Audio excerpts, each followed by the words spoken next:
and welcome to Amplify with Ankita. I'm your host, Ankita, and with me, I have Jeff Whelpley, my very good friend, and who will be joining us to have a fun conversation that will be a continuation from his channel, so make sure to check that out. How's it going, Jeff? Long time no see. Good, good. Always good to hang out with you. It's been a while since we've seen each other in person. Hopefully, we can see each other upcoming conference and that type of thing. But always fun to talk about Angular stuff. That's for sure. Exactly. And like I mentioned, this is a follow-up from a conversation that Jeff and I had on his channel. Jeff, why don't you also introduce yourself real quick in case someone hasn't seen that already? Sure. Yeah, so Jeff Whelpley, I'm also a Google developer expert, just like Ankita. I've been around the community for a while. I was one of the original creators of Angular Universal, which was the server-side rendering library in Angular. I've run a bunch of Angular groups locally in Boston, which is where I'm from. And I run a YouTube channel, Tech Time Today, where I had Ankita for part one of this series talking about our year-end review of Angular. And so I'm excited to talk about a few other year in review topics for stuff that's happened in 2025 with Angular. Exactly, because there's been so many. It's been a really big year for Angular. Like every year, we had two major releases, V20 and V21, and few minor ones. And I think some of the minor ones were also very significant. And we had a major revamp on the website. We had a phenomenal developer release event, especially the V21. We'll link that also in the show notes. Like everywhere else around the world at this point, we have seen a heavy adoption of AI with Angular. We actually were able to attend the Google I/O event in which the Angular team first announced Build with AI under Angular documentation section, and all the little tidbits that they had added for developers, like all the LLM files and just basic guidelines, whether you want to build an AI application with Angular or use AI to build with Angular. There are two sections, and ever since that first version release that they did around those guidelines, we've seen tremendous growth in that area itself in both AI and Angular, and they've made sure to update the documentation around it. But what has your experience been around that, Jeff? Yeah, as far as AI and Angular, it's kind of funny because you were at Google I/O this past year, right? Yeah. So I thought I remembered hanging out with you there in the past like 2 years, I think. And I've always felt like Google these past 2 years has been pushing all of their teams, including the Angular team, to just like do more with AI. It just like whatever it is, just add it somewhere. It's been a big push, even at DevFest, which are developer events that Google organizes and sponsors, that just have a separate build with AI section. So I think it was not a shock for anyone to see an AI section under Angular. Yeah. So it's kind of funny, and in some sense, you're like, oh, is this really needed here? What I'd say is actually it's been pretty great.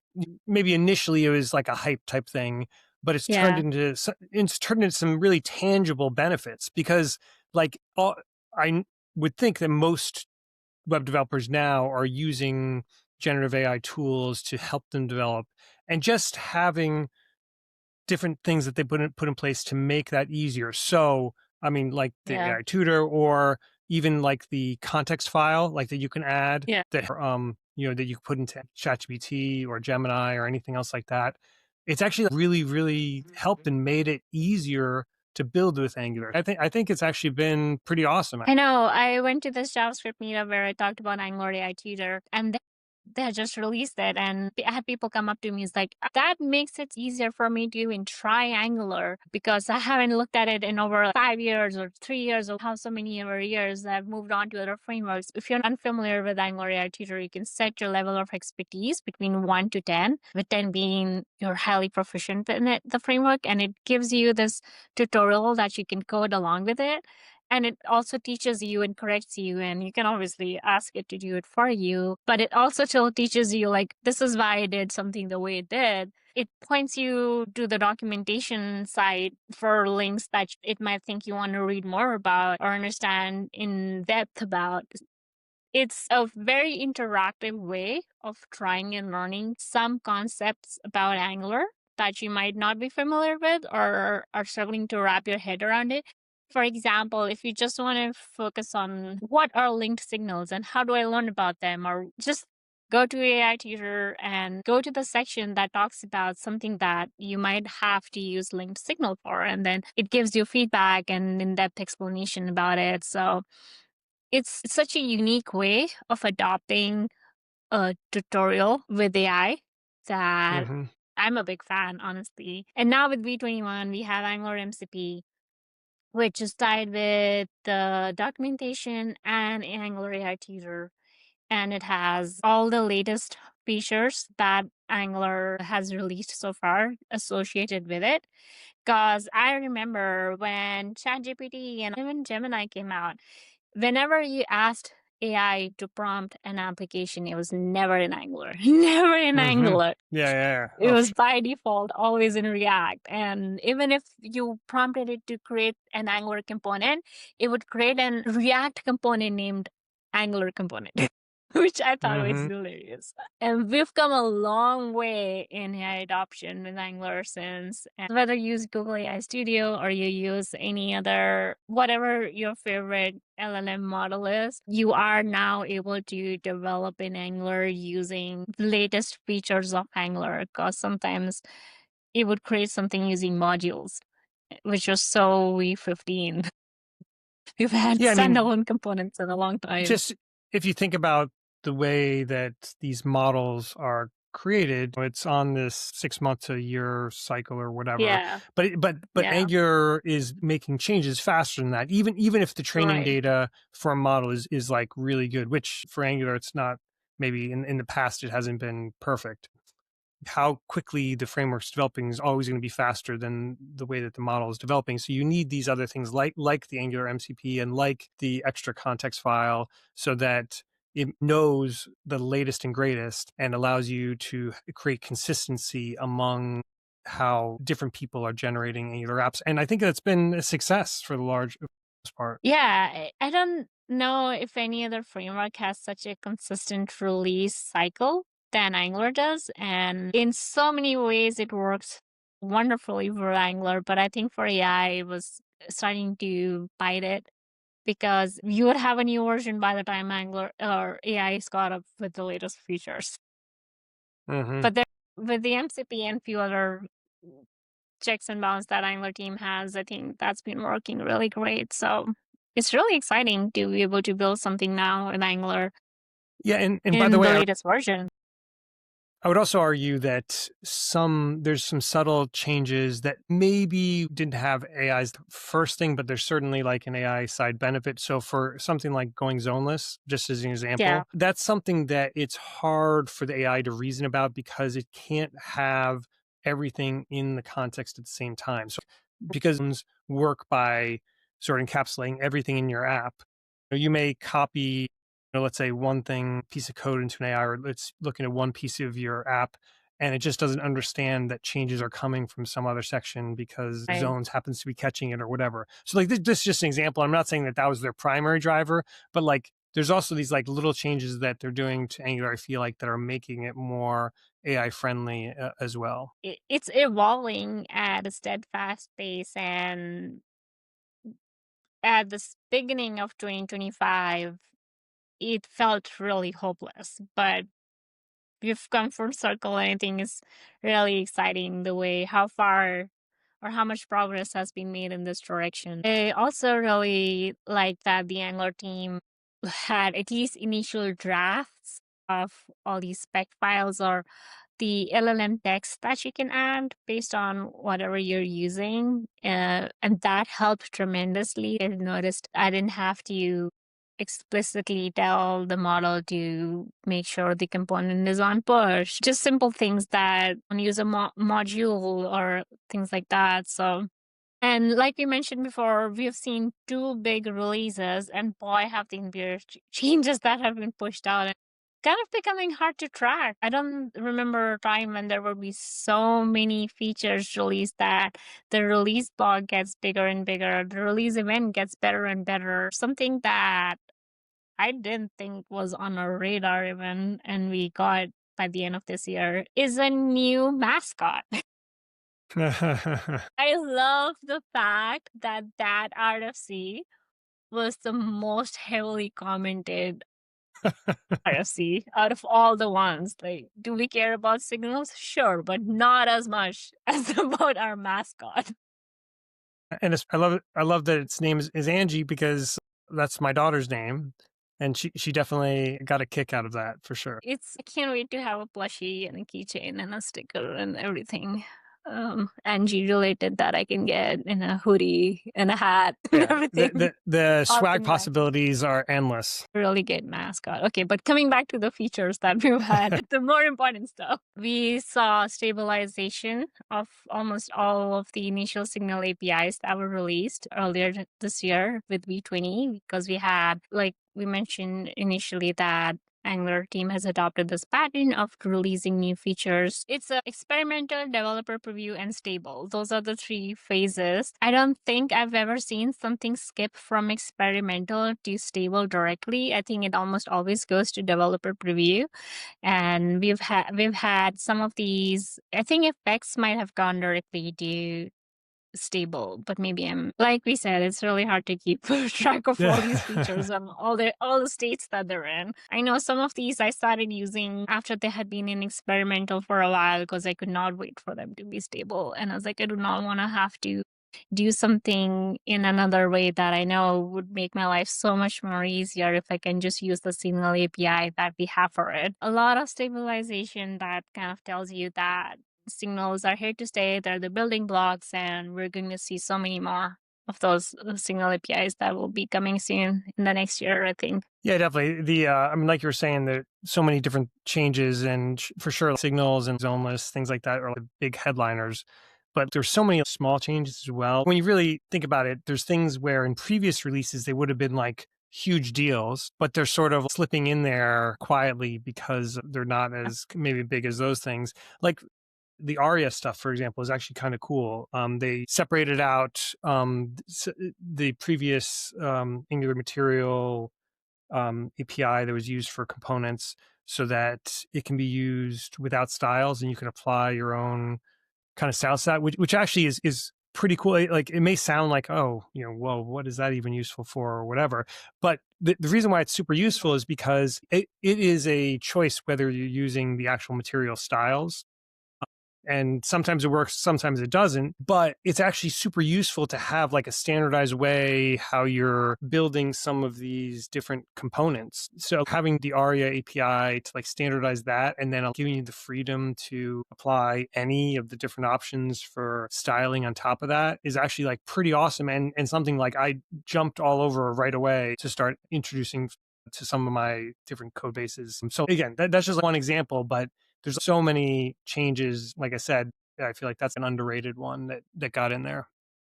Yeah, it for sure is. I think we have about 8 or 9 components in there. It's so helpful because we didn't have anything like this, and our option was either to use a third-party library or use Angular material and try to override it, which we've been seeing a lot of improvements in Angular material itself, and they're trying to make it so much more easier to customize, but it's still based on materials guidelines. So that was a great feature that we were able to score this year. And there have been so many more developer experience improvements, like VTest from our ES build to Vite, and tremendous improvements in the Angular DevTools extension. The Chrome DevTools now get Angular specific information for profiling data under the performance panel. And you also have improvements in the Angular DevTools that you can track the values of signals and see the updates happen in the DevTools. Kind of see like if it's an effect, what is it based on, or if it's a linked signal, what are its dependencies. And just having that clear visualization graph is a great experience. We've also seen an updated style dog, a style guide, which I don't even know when was the last time it was updated. And I think people had just started ignoring it because it was so outdated. I do remember when there was a discussion on that many years ago, but it's been a while for sure. Yeah, and there were some things that were in it, but nobody was really following it. For example, one thing that I always thought was strange that it recommended that prefer using host binding over host. And I know I'm getting in the nitty gritty of it, but that was something that always like, why should I use host binding? Like, I'm not a big fan of using decorators when I can avoid them anyways.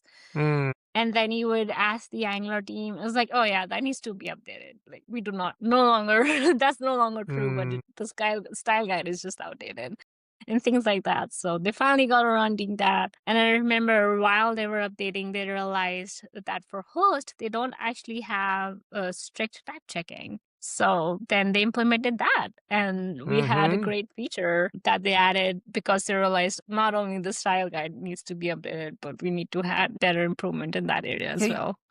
You know, I forget whether it was Mark or Minko or someone that said something to the effect that version 21 release in particular was like the biggest release of Angular since the version 2. It had like the most changes by so many different metrics that they track internally. It's just super impressive, all the different stuff. One other thing I'll point out, throwing it out there because we're just firing out. There's so many different things we can spend like hours talking about them. Right. But like, you know, related to a previous topic that we talked about, you know, on my channel for primitives that are no longer there, moving off of Karma to Vitest.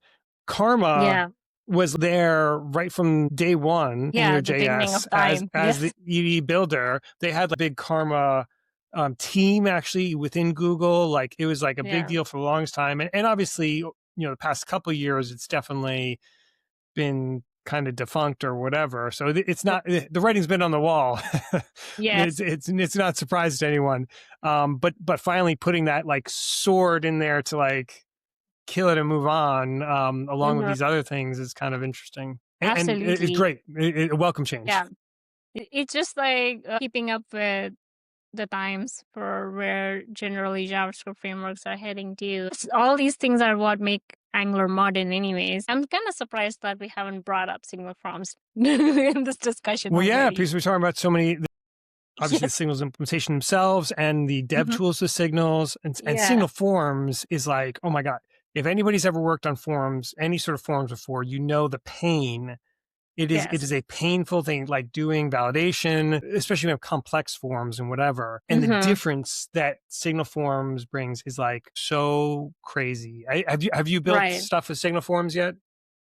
Yeah, well, on the side, not in production right now because they're still experimental. However, I would say that oftentimes I feel like I would rather use the experimental API than what we have, the other alternative solution that we have. And signal forms is definitely one of those. Like, I don't care. I'll deal with the breaking changes that they push when they push it, instead of having to use the other form options that we have. And I keep hearing this narrative. We wanted a better form solution and now we have 3 form solutions. But I understand that there's no way that we're going to deprecate the existing form solutions. That's just not going to happen. The amount of rework that would require from everyone, it's not worth it. It's simply not worth it. And if you are able to leverage signals, I don't know why you wouldn't use signal forms. Even though you have 3 options, why would you use the other 2? Like so there is a clear path of what option you should be using, even though you have 3 options. The forms are something that are unavoidable, and no matter how simple or complex your application is. At the bare minimum, you'll have a login form or a contact us form. Like those are the simplest forms, and maybe single form for that is an overkill. But maybe not, because if you are adopting everything to be signal in your application, like wildly forms out, and the simplicity and having type safety, you can have Zod integrated with your data model and things like that. There's so many big wins of how just defining errors, form error is so much more easier. Or just checking for errors in your data validation. We can talk hours and hours about signal forms alone. But I've been very closely monitoring all the live streams and everything that everyone else has been posting. The community has really jumped on signal forms ever since they've been released and has been sharing their implementation and experience and learning curves and everything around it. It is experimental. I think we'll see a lot more come out of it. And it's also one of the biggest thing on my wish list, and maybe we can jump into that next, because that was the third thing we were going to talk about today, is our wish list / predictions for the next year. Improvements and stabilization of the single forms API is one of my biggest wish lists, and I don't see a reason why that won't happen next year. It's also something that I'm waiting for, just like holding my breath for it. Do you have any predictions or wish lists to share? Yeah, I have two things, and both actually are continuations of existing trends. So they're not crazy left field anything. One that's pretty simple, straightforward is that I've loved all of the server rendering, hydration related changes the past few versions. Version 20 this past year in particular had incremental hydration, which was great. Basically, there's all of these SSR related features for people that are interested, have publicly facing apps, especially ones that are kind of SEO dependent, everything like that, other frameworks, React, whoever else, there's like this long list of different things that, like HV streaming, like, and resumability and whatever else. And Angular's like greatly closed the gap this past year. Greatly. Like it used to be like still pretty big, the gap between what other frameworks are doing in them. And so I would love in this next year to kind of continue closing that gap with like the few remaining things, just to take one, resumability that Quick, has, where you can start the processing of state on the server and continue it on the client. Like there's like little things like that. And they're all like edge case type stuff that help in different scenarios. But it's all helps with any of those apps that are publicly facing. So that's one. And then the second thing is AI related, which no doubt that they'll continue to develop stuff for that.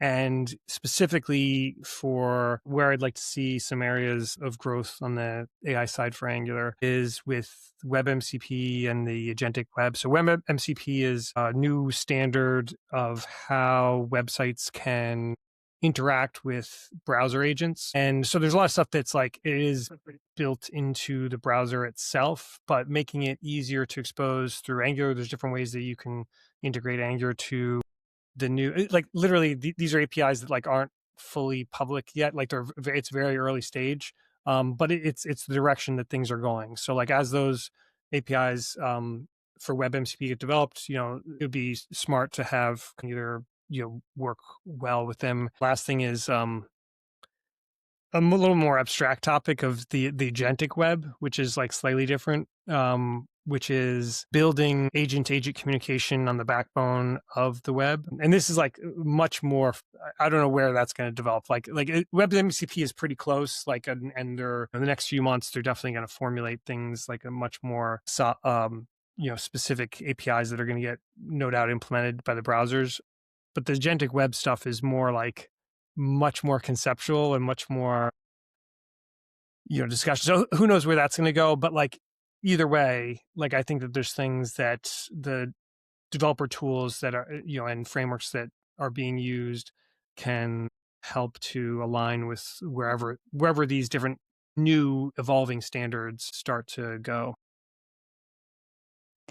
All of those sound really exciting. I do hope we get all of those. It's also the direction where we see just the state of web heading in any way, I think. That seems to be the future. So yeah, I would also like to see, just probably because this is something I'm currently working on my project, and every time I have to do this, I just wish that, I know we have Angular material and it's heavily customizable and all of that now versus how it was a few years ago, but it's not enough. When you look at all these other UI libraries that we have tremendous support for theming, and that's one place where Angular material struggles. You can have this color picker or just a color palette that you can select, and you can see the live changes in the documentation website of how the app will respond to whatever color you want to choose as your primary color and things like that. And every time I have to add a new theme or update the theming for an application that I'm working on, I just wish that there were some material updates that made it comparable to Shatsian and all these other fabulous UI libraries that we have. That's been on my wish list forever. And I know the Angular team is more focused on core Angular features than material, and I get it. I do think that at some point we will drop support for modules completely. I think that's just dead weight. How long will we drag that? And I wonder if we will see them being completely deprecated and removed next year from a suspicion that would happen. And another direction where we often hear the Angular team talk about that they're probably heading towards is selectorless components. And at first, when I heard that, I was repulsed by that idea, and I've come around it. So now I'm like, okay, now when can we have it? Why would you ever want to do that? Versus now I'm like, actually, it makes a lot of sense. Why haven't you done that yet? It's on my wish list for doing. I was just trying to think while you were saying that there was one thing I ran into, that there are still a couple things that need the modules, Angie modules, to set up your app. And I ran into one thing the other day asking the team why we couldn't move this down to the component level, and they had a reason. I'll have to think about it later. But I mean, I guess the short message is that there's still some work they have to do in order to enable that. It's not just a matter of shutting it off. You know what I mean? Right. Yeah, I suppose there will be more work in that direction next year, and eventually it doesn't make sense to just have the flag standalone false and keep supporting that forever. That doesn't make sense to me. I'm sure they can delete so much code if they don't have to support that and modules, I don't know. Maybe we won't get it next year, but maybe we will, because the Angular team has been releasing features at a lightning fast speed for the past couple of years. So thank you so much for joining me, Jeff, and taking out the time and had a really fun discussion around the year that was for Angular. And definitely. Thank I you for appreciate having your me. time. Yeah, of it's been course. fun. Yeah. All right, everyone. See you next time.